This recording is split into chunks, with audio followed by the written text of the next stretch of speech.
Hi hello buddies அனைவருக்கும் வணக்கம். நீங்க பார்த்துட்டு இருக்கிறது fiction time. So captain America brave new world மூவியை வேர்ல்டு வைடா தியேட்டருக்குல வந்து பார்த்தீங்கன்னா ரிலீஸ் பண்ணிட்டாங்க. February 14 தான் வந்து பார்த்தீங்கன்னா அந்த படம் ரிலீஸ் ஆயிருச்சு. நிறைய பேர் அன்னைக்கு லவ்வர்ஸ் டே கொண்டாடிட்டு இருந்திருப்பாங்க.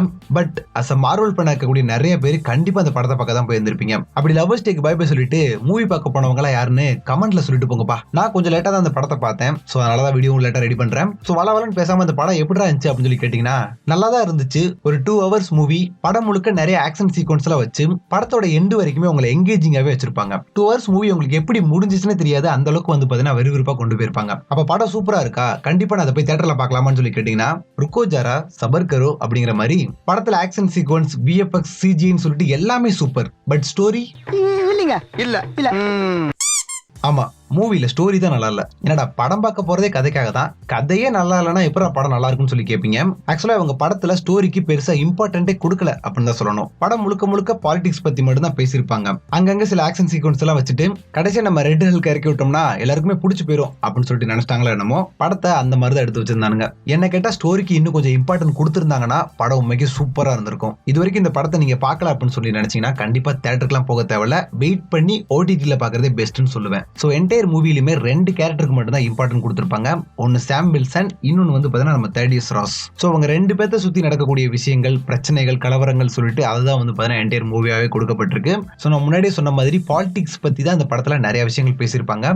ட்ரெய்லர் ரிலீஸ் ஆன டயத்துல இது ஒரு பொலிட்டிக்கல் டிராமா அப்படின்ற மாதிரி தான் சொல்லியிருந்தாங்க. சோ அந்த பாலிடிக்ஸ் தான் படத்தோட மெயின் கதை அப்படின்னு கூட சொல்லிட்டு போயிடலாம். பிகாஸ் இந்த படத்துல வில்லனுக்குன்னு சொல்லி பாத்தீங்கன்னா பெருசா எந்த ஒரு ஹைப்பும் கிடையாது, எதுவுமே கிடையாது. அவனை பார்த்தா வில்லனோட ஃபீலே உங்களுக்கு வராது. காமிக்ல வில்லன் பயங்கரமான ஒரு ஆளா இருக்கலாம், பட் மூவில அந்த மாதிரி அவனை காமிக்க ட்ரை பண்ணிருக்கானுங்க. பட் அது அந்த அளவுக்கு ஒர்க் அவுட் ஆகல அப்படின்னு தான் சொல்லணும். பட் படத்தோட எண்டிங்ல ஒரு தரமான செய்கை செஞ்சிருப்பான், அது நான் பின்னாடி வரேன். அண்ட் இந்த படத்தோட ஹீரோ நம்ம சாம் வில்சன், பாவம் மனுஷன் நம்ம கேப்டன் அமெரிக்காவா இருக்கிறதுக்கு ரொம்பவுமே சிரமப்படுறாரு.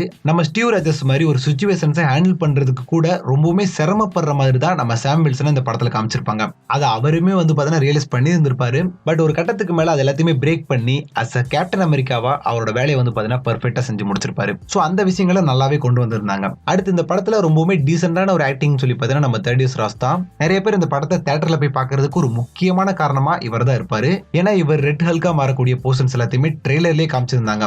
ஆல்ரெடி ஹல்க்கு ஃபேன்ஸ் அதிகம், இதுல ரெட் ஹல்க் அப்படின்றப்ப வந்து பாத்தீங்கன்னா ஹைப்பே வேற லெவல்ல போயிருச்சு. சோ அந்த ஒரு ரீசனுக்காகவே இந்த படத்தை பார்த்தவங்க நிறைய பேர் இருப்பீங்க. சோ அந்த ரெட் ஹல்க் வரக்கூடிய போர்ஷன்ஸ் வந்து பாத்தீங்கன்னா ரொம்பவுமே கம்மி தான். பட் அந்த ரெட் ஹல்க் காட்டக்கூடிய போர்ஷன்ஸ் நல்லா இருந்துச்சான்னு சொல்லி கேட்டீங்கன்னா நல்லா தான் இருந்துச்சு. விஎஃப்எக்ஸ், சிஜி எல்லாம் குறையே இல்ல, நல்லா பண்ணியிருந்தாங்க. பட் அந்த ஒரு ஃபைட் சீக்வன்ஸ்லயுமே கடுப்பேத்துற மாதிரியான ஒரு விஷயம் பண்ணானுங்க. அதுக்கு நான் வெயிட் பண்ணுங்க வரேன். ஓவரால் அந்த படம் எப்படி இருக்கு அப்படின்னு சொல்லி கேட்டீங்கன்னா ஒரு ஆக்ஷன் படம் பார்க்கலாம், அவ்வளவுதான். மத்தபடி மார்வலோட அடுத்தடுத்த படங்களுக்கு லீடு தர விதமா இந்த படம் இருக்குன்னு சொல்லிட்டு யாரும் நம்பிராதீங்க. அதுக்கான ஒரு சின்ன அறிகுறியை கூட இந்த படத்துல காட்டவே இல்ல. போஸ்ட் கிரெடிட் சீன்ல மல்டிவர்ஸ்க்கு ஒரு ஹிண்ட் கொடுத்துட்டு போயிருப்பானுங்க. அந்த போஸ்ட் கிரெடிட் சீனையும் பார்த்துட்டு நிறைய பேர் இதெல்லாம் ஒரு போஸ்ட் கிரெடிட் சீனடா அப்படின்ற மாதிரி சொல்லிட்டு போயிருந்தாங்க. சோ என்னப்பா இந்த படத்தை நாங்க தியேட்டர்ல போய் பார்க்கலாமா வேணாமா அப்படின்னு சொல்லி கேட்டீங்கன்னா வெயிட் பண்ணுங்க, ஓடிடில ரிலீஸ் ஆகும், அதுக்கப்புறமா பாத்துக்கங்க. தியேட்டருக்கு போய் காசை வேஸ்ட் பண்ணாதீங்க. இது என்னோட ஒப்பீனியன். சோ படம் பார்க்காதவங்களுக்கு இது வரைக்கும் வந்து பாத்தீங்கன்னா நான் எந்த ஒரு ஸ்பாய்லர்ஸுமே சொல்லல. இதுக்கப்புறமா ஒரு சில விஷயங்களை ஸ்பாய்லர்ஸோட சொல்ல போறேன். சோ நான் ஃப்ரெஷ்ஷா படம் பார்க்கணும்பா, எனக்கு ஸ்பாய்லர்ஸ் வேணாம்னு சொல்றவங்க வீடியோ இந்த இடத்துல ஸ்கிப் பண்ணிக்கங்க. சோ இந்த படத்தோட மெயினான வில்லன் சொல்லி பாத்தீங்கன்னா சாமுவல் ஸ்டான்ஸ் தான்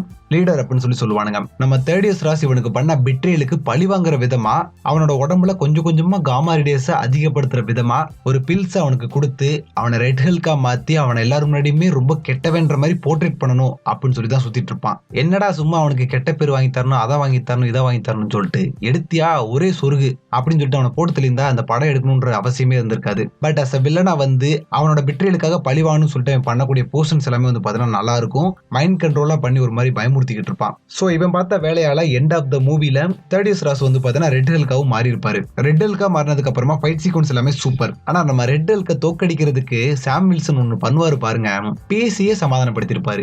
இந்த ஒரு போர்ஷன்லாம் தேவையா அப்படின்ற மாதிரி தான் இருந்துச்சு. ஒரு இடத்துல நல்லா அடி வாங்கிட்டு ரெட் ஹல்க் மட்டும் இருந்தாருல, அந்த இடத்துல அவர் பழைய நிலைமைக்கு மாறுற மாதிரி காமிச்சிருந்தா நல்லா இருந்திருக்கும். அதை விட்டு போட்டு அவர்கிட்டயும் போய் பேசி அவரை சமாதானப்படுத்தி மார்வல் இந்த மாதிரியான விஷயங்களை ரிப்பீட்டடா பண்ணதான் ஃபேன்ஸுக்கு வந்து பாத்தீங்கன்னா இப்ப வரக்கூடிய படங்கள் எதுவுமே அந்த அளவுக்கு பிடிக்கல. சோ அதை பத்தி பேசணும்னு தோணுச்சு, அதுக்காக தான் ஸ்பாய்லரோட அந்த விஷயத்தை வந்து பாத்தீங்கன்னா சொல்லியிருக்கேன். மத்தபடி ஸ்டோரிக்கான ஸ்பாய்லர்ஸ் சொல்லிட்டு நான் எதுவுமே சொல்லல. அதெல்லாமே நீங்க வெயிட் பண்ணி ஓடிடில வந்ததுக்கு அப்புறமா பார்த்து தெரிஞ்சுக்கங்க. சோ இவங்களை தவிர்த்துட்டு நம்ம ஐசக் பிராட்லி, சாப்ரா, டாரஸ் சொல்லிட்டு ஒரு பையன் வந்திருப்பான். உண்மையாவே இந்த படத்துல இவனோட ரோல் வந்து பாத்தீங்கன்னா சூப்பரா இருந்துச்சு. நம்ம பீட்டர் பார்க்கற ரிமைண்ட் பண்ற மாதிரியான ஒரு கேரக்டர். படம் பார்த்து அது என்னன்றதை தெரிஞ்சுக்கங்க. ஓவராலா படம் எப்ப இருக்குன்னு சொல்லி கேட்டீங்கன்னா நல்லா தான் இருக்குது.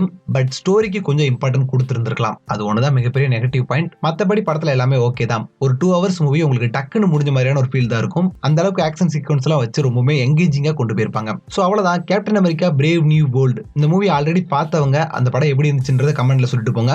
இந்த வீடியோல நான் முழுக்க சொன்ன எல்லா விஷயங்களுமே என்னோட ஒப்பீனியன் மட்டும்தான். காமிக் பேஸ்டா நான் எதுவுமே இதுல பேச வரல. பேசுற அளவுக்கு படத்துலயுமே ஒண்ணும் இல்ல. சோ வீடியோ பிடிச்சதா லைக் பண்ணிக்கோங்க. மறக்காம நம்ம சேனலையும் சப்ஸ்கிரைப் பண்ணிக்கோங்கப்பா. நெக்ஸ்ட் ஒரு நல்ல வீடியோல வந்து பார்க்குறேன். நன்றி, வணக்கம்.